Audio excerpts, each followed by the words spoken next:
Hello and welcome to Body of Knowledge, where we believe that the body helps make knowledge. I'm feeling a little spicy just because I've not recorded this way and I had to do some tests, and I don't know why. Maybe this is just who I am as a human. Okay, at least for today. At least for this minute. Okay. 'Tis time for the March reading wrap up. And then I'll probably do like a little check-in at the end of it. I got through a good amount of books this month rather. I think 9. A couple were short, very short. They're probably short stories, not books. But I'm still going to count them, though that is making me wonder if I should be counting the papers that I read. So I think for April, next month, I'm going to start tracking my papers too, because I'm reading more than I say I'm reading. And I just need people to know that. Okay, I don't know, maybe I should let's all take a deep breath together. And maybe I won't be so spastic going forward. Okay, let's get into it, shall we? Okay, so the first book I read, Sex, God, and the Brain, How Sexual Pleasure Gave Birth to Religion and a Whole Lot More by Andrew Newberg. I talked a little bit about this book in an earlier vlog. I was disappointed by it. I was disappointed by kind of the assumption that God means monotheistic Christian, Judeo-Christian God. And I was a little disappointed that the full implications for social change were not explored. Interesting. I don't know that I would return to it. I guess that's all I have to say about that. I have a little bit more, but it's in tandem with another book, so I'll say it when I get there. Okay. Next up, really a short story, I guess. Yeah, a story. A story. Well, what is a book but a story? Except for fiction, nonfiction, rather. I don't know. I listened to this. I checked it out. The library had it. It was good. It was interesting. The Grown Up by Gillian Flynn. Despite the fact that people mispronounce my name all the time, Gillian, because she goes by Gillian, I still think she is a really excellent author. I have enjoyed. I probably have not read everything she's written, but I've enjoyed what I have read. So super short, available as both an audiobook and a book. Short story book, still unclear here. You can read it or you can listen to it. How about that? Oh, and right this moment, 2 p.m. Oh, no, I hate it when it does that. Sorry, sometimes I get confused about when the full moon is because I have an app that howls at me when it's the full moon, but it also tells me like 2 days ahead of time when the full moon is. Just so you know, the full moon is in 2 days' time. Not right now. Okay, we're all gonna bear with me, including me. What do we have next? Next up, The Soul of Desire, Discovering the Neuroscience of Longing, Beauty, and Community by Curt Thompson. I should have done some pre-reading of this book. I would have quickly realized that this is put out by a Christian press. I could have done some research on the author, and I probably wouldn't have read it. I think I also mentioned this in a previous vlog, probably when I mentioned the other one. Very interesting, but also extremely Christian, like evangelical Christian, and like not into it. What it does have me thinking about, though, is bias in science or research in general. And I do not try to be unbiased in my research. I do try to be very clear that I am doing my research for liberation and for social change. A lot of hard science, though, typically at least is presented as if it's meant to be non-biased. And then you have people with agendas like Curt Thomas coming in and using that neuroscience to prove evangelical Christian ideology. I guess the good thing is they're like, Jesus wants you to have sex. But you know, that's actually really necessary, because if you grew up in born again Christian culture, then you know that sex is bad and a sin, and then you get married, which is the only time you are allowed to have sex, and suddenly you have to overcome a whole lifetime beforehand of shame in order to have pleasure. In any case, reading the thing I was going to say about the other one, reading these two books, the reason I had read them was to try to see how and if I want to move my master's research into my PhD research. And I'm realizing this is not really a direction that I'm interested in going in. And it was very funny as I was finishing this book. One of my professors said, totally unrelatedly, and she was quoting someone who I can't remember, like, you do sex, you don't talk about it. I butchered that. In any case, I'm thinking now I want to stick with going more in the direction of Spinozan joy and this whole body capacity to affect and be affected by the world, rather than focusing in so much on sex. Okay. Katherine Dunham, Recovering an Anthropological Legacy, Choreographing Ethnographic Futures. This was an anthology, a collection of essays. I'm so glad that I read it. And also, realizing I'm not going to get that embodied method that I'm searching for from Katherine Dunham. The body dance absolutely was present in her field work. She was a little bit revolutionary in that she did participant observation. She didn't just observe the community she was present in. She actually joined in the dance, which was a little bit unheard of at the time. Again, going for that like unbiased outsider, that really colonial lens, and she threw that out the window, which is so exciting. And I still think she was fantastic, and I will continue to learn more about her. But it does seem that her body, her skills, her training as a dancer that she brought to the field, instead of using them to create knowledge or access knowledge, she was using them her body, as a tool to enter a community. So that one was kind of up in the air. Something really good came out of it. I found out about this amazing anthropologist and dancer and choreographer. And I also realized that my search must continue for what it is that I'm looking for. Next up, Sarah J. Maas, Throne of Glass. Not gonna talk about Sarah J. Maas, but I did listen to it. The Metamorphosis, I've actually never read this before. I think I had it mixed up with Naked Lunch. How many books are there where somebody wakes up as a bug? I don't know.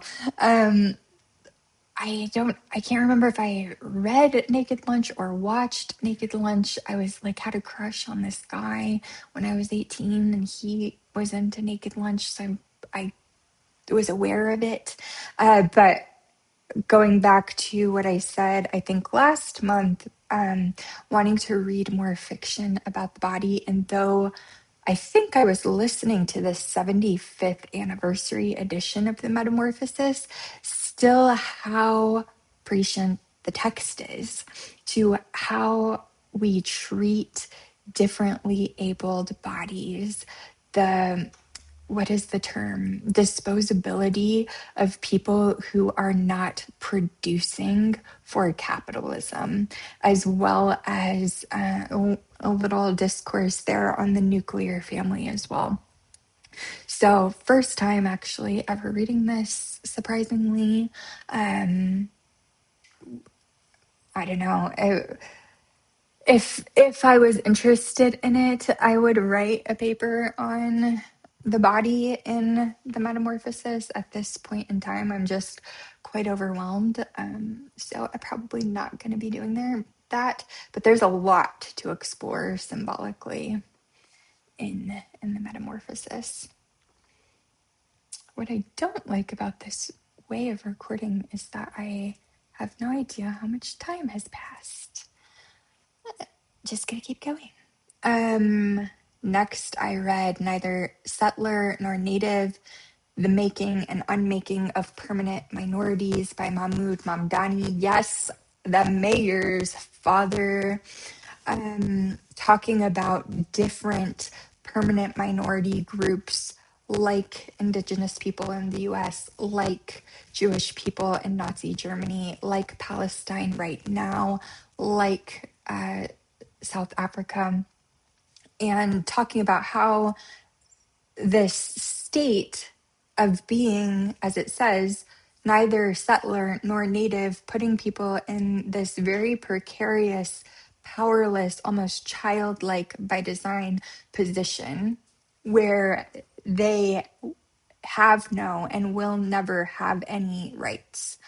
And what I appreciated the most is the conclusion of this book, talking about very incredibly difficult, but I appreciate it, that in order to move past, if we are to unmake these permanent minorities, then we have to let go of the idea of victims and perpetrators and instead move towards imagining everyone as survivors. Ideologically, I agree with that. And I have felt how incredibly difficult that is.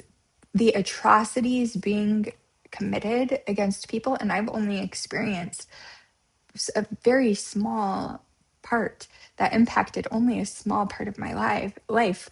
But I remember reading, I think it was Loving Corrections by Adrienne Marie Brown, and she said something like, no sexual assault survivors want to see their perpetrator go to prison. They want justice. And I was like,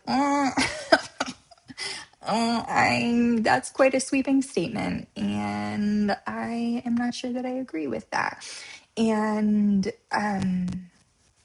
yeah, so the example that Mamdani brings in is that in South Africa, instead of trying to punish everyone, they tried to instead imagine everyone as survivors of this atrocity, because committing violence is as violent to the self as it is to the person that the violence is being done against. So like ideologically powerful and incredibly difficult. And so just bringing me to think of how important somatic work is, because this way of thinking, I believe, requires that we let go of the idea of ever having justice, of ever receiving justice. And that, especially in our culture, like justice is one of like isn't it one of the three mice? In any case, like we're told that justice will be done. And even when we know that it doesn't happen, even then, we are still hanging on to the idea that justice will be done. So letting go of that means being able to hold space for non-closure. And the best way that I have personally found to do that is through somatic work, building the capacity to resource myself, to root myself in myself, so that I only have to be in integrity with my own self. And from that position, I still, I mean, I can only speak from my own position, but it would be like I can let go of the idea of ever receiving justice for what was done to me. I've already let go of that. But also, I think the tricky part is like if I had to be in close proximity, I'm not sure. I'm not sure that I could do that. But if, if this was a societal way of being, then I think that would be a lot easier. So a very eye-opening, very thought-provoking, but very difficult book to read. Read that for class. And in class discussion, other people were having similar difficulties, like not the what, but the how, which is often, I think, a question that comes up. Okay, then I listened to The Mushroom at the End of the World, another one that pre-reading, if I had done pre-reading, I might have read this book earlier. My advisor suggested this book. I told her I am really struggling with academic writing. I can do it and I can do it well, but it is draining. And it also feels like I am performing legibility for the very institutions that I am trying to liberate against. So I was asking her for if she knows of people who are doing writing differently within the academy. And this is a book for popular fiction, but she suggested it because it is very well researched. It's anthropological. It is beyond the anthropocentric.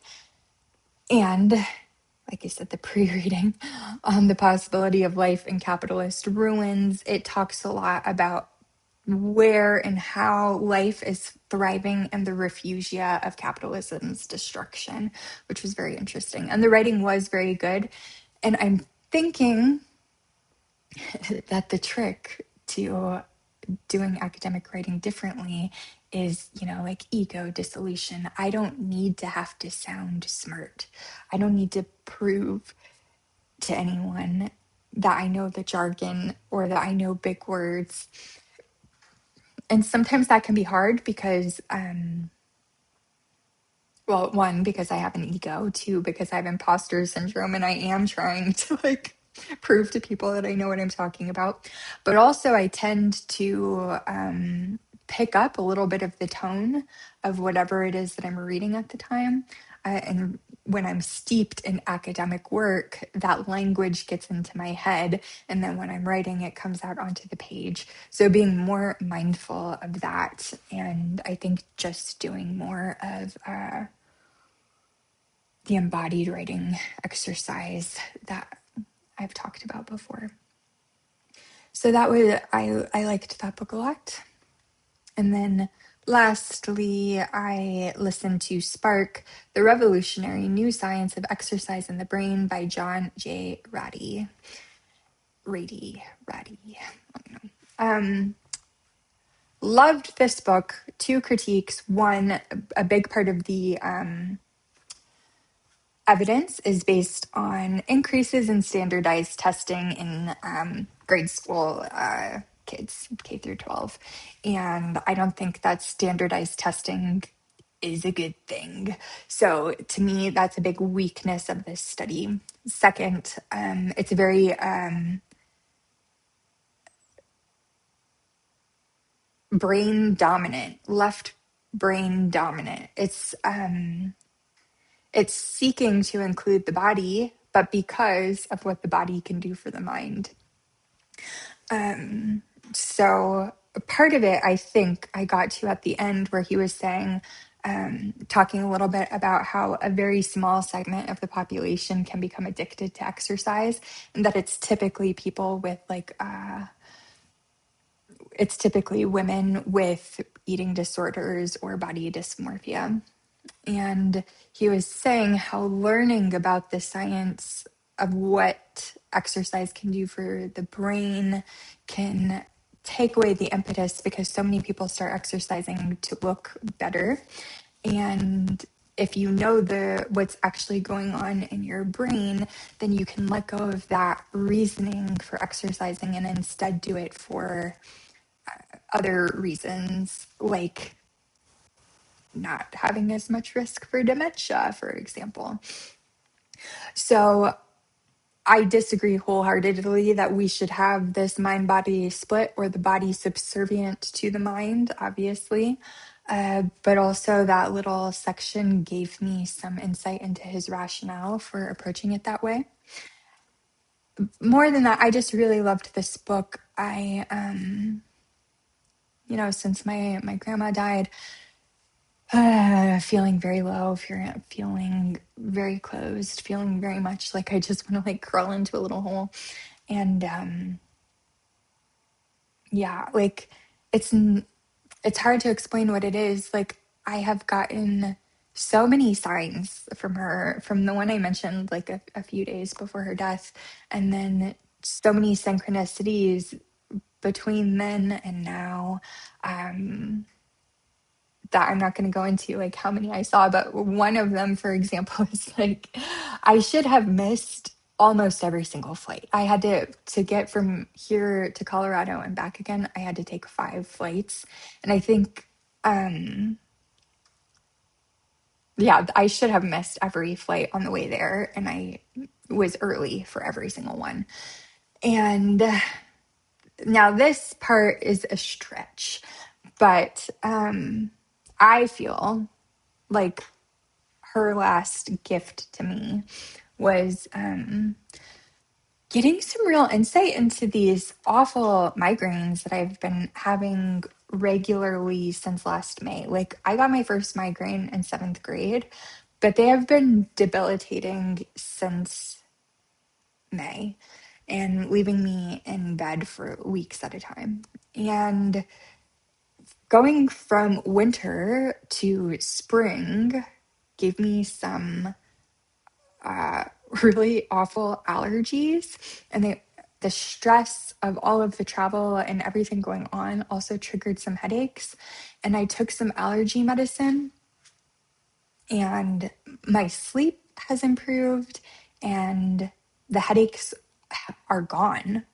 And Sunday, like, I didn't have allergies, so I didn't take the medicine, and by midday I had that headache coming in. I took the allergy medicine and then it went away. I have an appointment with my new doctor in like 3 weeks. And so I'm going to, broach the subject with a professional. But this is huge. This is huge. In any case, after that tangent, the point I was trying to get to was like, when I get upset, I tend to like really contract in on myself, and I go into stillness. And so last week I told my friend, I was like, I'm pretty much at net zero. Like, I'm very sad, obviously, feeling such deep grief. That's pulling me back into old patterns of depression. But I know that going to the gym is going to help improve my mood. And I know that doing my classwork is going to reduce my anxiety. So I was like kind of just keeping myself balanced. And then I started listening to this book. And what I had been doing before she passed was starting every gym session with some cardio on the treadmill, just designed for exercise to punish prisoners, but I do it by my own free will. But I stopped doing that. I was like, I'm just going to go and lift weights. Like, that's all that I feel that I can manage right now, and at least I'm doing something. And one thing that this book talks about in quite a lot of detail is the impact of aerobics, basically of cardio. So went in listening to the book, so I have the encouragement in my ears, and have gone back to starting with cardio. And the impact of that was like pretty immediately feeling that uplifting of spirits. Another thing that this book helped with is giving me a target. I think he said for men should aim for like 75 to 85% of their maximum heart rate for like 30 minutes a day in order to get the benefits, but women should aim for 65 to 75% of their maximum heart rate, which is like, use the word sub something. It's not optimal. I can't remember. Anyways, women should get the benefits at a slightly lower heart rate. So I calculated what that was, the range, and then that gave me something on the treadmill for 30 minutes to like have a very specific goal to be working towards, which was so helpful when I really didn't want to be moving. And I'm really glad that I did that. I'm really glad that I found this book. It's helped me personally for that reason. But then research-wise, it's also helped me because like the foundation of my research is that we need to include the body and exercise, moving. No, let's not say exercise. Let's say moving the body is helpful. And okay, there's like two things. And they're related. And I haven't articulated them yet, so bear with me. So, politically, because of fat phobia and all kinds of things, calling on people to move their bodies has become a politically charged statement. And I've seen a lot of discourse that sounds interesting, sounds like it could be true, but I'm not actually quite sure it is true, which is that thinness for women comes back into vogue along with the rise of fascism. And the correlate that people have been giving that has been spreading like wildfire is that it's because an undernourished body is unable to act. I saw another video saying that the Pilates girl has come in as a stand-in term for the trad wife because the Pilates body is strong and thin, but it's not muscular. And also, typically, Pilates classes are filled with women only. So your woman won't be leered at and potentially hit on by other men. So there's that side of things. Which, again, this is all like correlatory. I don't know how much of this is like what people are actually thinking. I don't know. But there's that side of things. Then there's the side of things. Louis Theroux just did a documentary that's up on Netflix. It's called The Manosphere, I think. And I just watched that actually yesterday. And well done. I do recommend it. And part of my messaging is that if you get into your body, you'll become more aware of how we are interrelational, of how intercorporeal we are. The limits of our body, I don't believe, are finite. I think that we are energetically influencing and being influenced by those around us. And typically, you have these men who are extremely fit. Though I did I watched a YouTube video with Cal Newport, and he was interviewing someone, and they were kind of talking about these men, and they're like, how they are presenting themselves with their like super muscular physiques and their nice cars and all their money. And the guy who was being interviewed, I cannot remember his name, said something. I think he works in pro sports. I don't know which one. I'm not into sports. Okay. He said, based on his experience, that these guys are not getting their muscles from working out, or not completely from working out, that he believes, in his professional opinion, that they're on steroids. The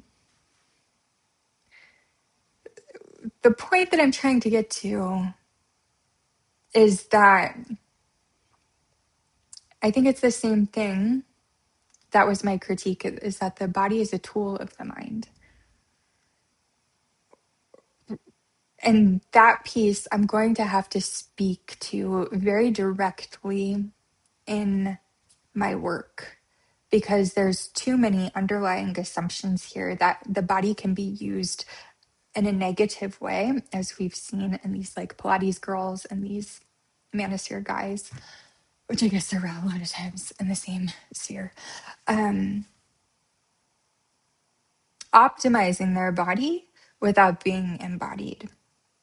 Because to me, being embodied is inherently relational. Okay.